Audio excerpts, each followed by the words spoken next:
Alright, here it is. Heading out, doing some road tripping.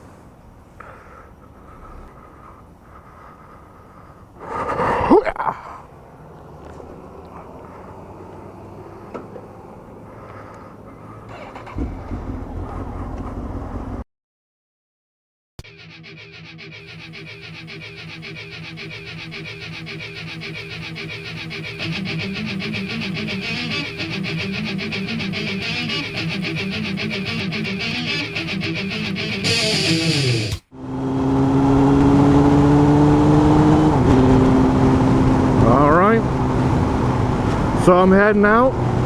I got the bike all dressed up in road trip trim. Try to say that 5 times fast. And I am heading up north to assist my in-laws with some things they got going on. So I'm taking the opportunity to pack up the CBR and do some solo road tripping. And this is gonna be good times, I'm telling you. The open road, just you and your trusty steed. Yeah.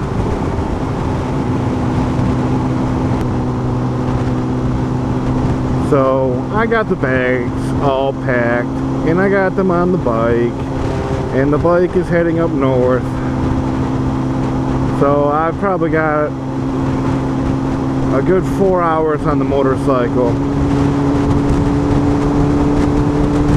Heading up north to the in-laws.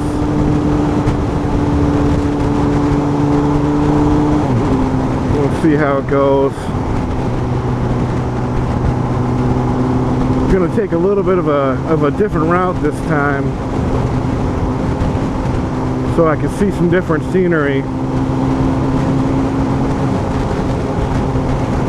What is this person turning to?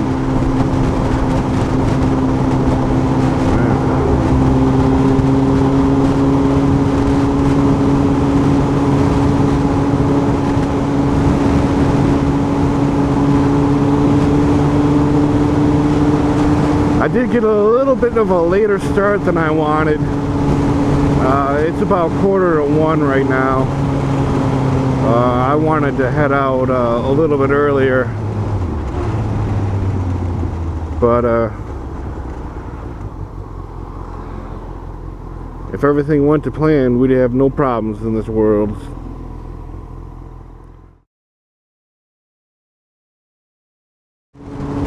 Alright, so here's the game plan to road tripping. You fill up the bike and you ride until the little light comes on.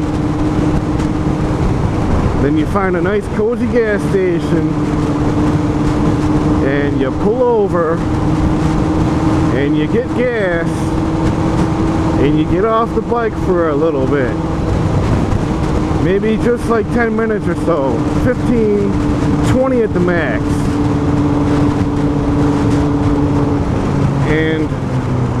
And you do that until you get where you're going. Pretty simple, right? Well, that may not be the case.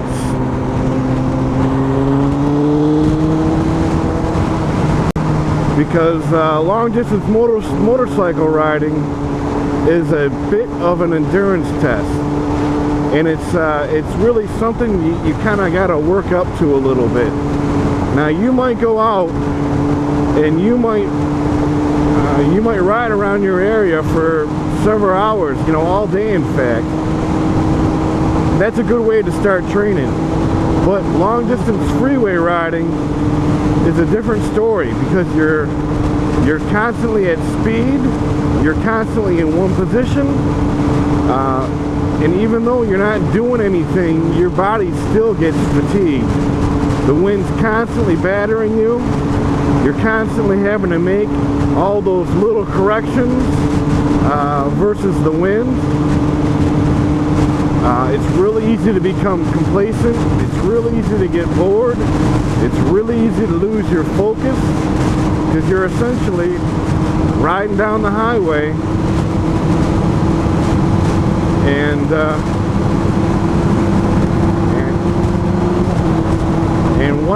one momentary lapse in focus,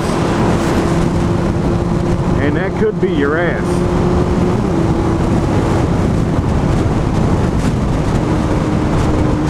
So it's not to be taken lightly.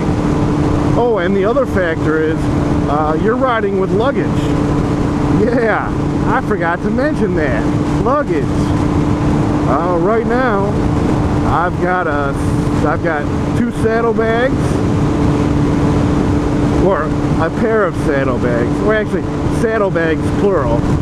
I've got a tail bag, I've got a backpack, and I've got a tank bag. So that definitely changes the ride characteristics of the bike, and you may not be used to that. So now that I've talked about the cons of it, let's talk about the pros. Road tripping on a motorcycle is the best way to enjoy the open road. You might pack the family into the station wagon and head out on the road, and yeah, that's adventurous. But there's certainly something to be said about putting everything that you need for your trip on a motorcycle and just riding out.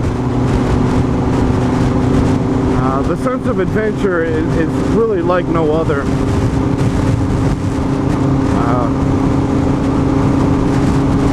You have the road, and you have the bike, and you have your destination, and the whole adventure is getting there. And that's really part of the allure of long distance motorcycle riding.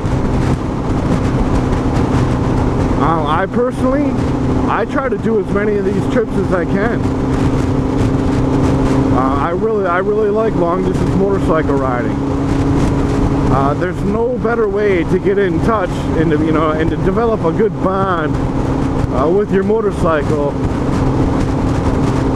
than to take it across long distances.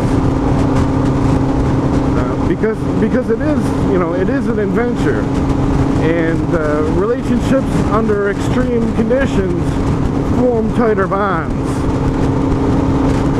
or at least that's what some wise dude said. But it kind of rings true. You rely on the motorcycle, and the motorcycle relies on you. The luggage doesn't give a care because it's just along for the ride.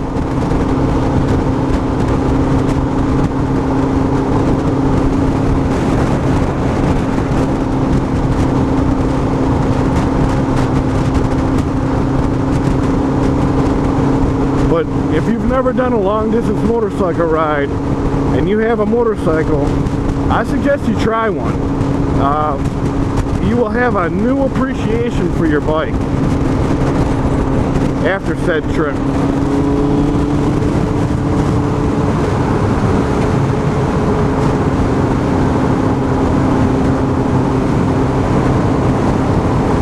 Because it's all types of fun. So if all goes to plan, I should have a whole bunch of road tripping videos coming up and heading your way.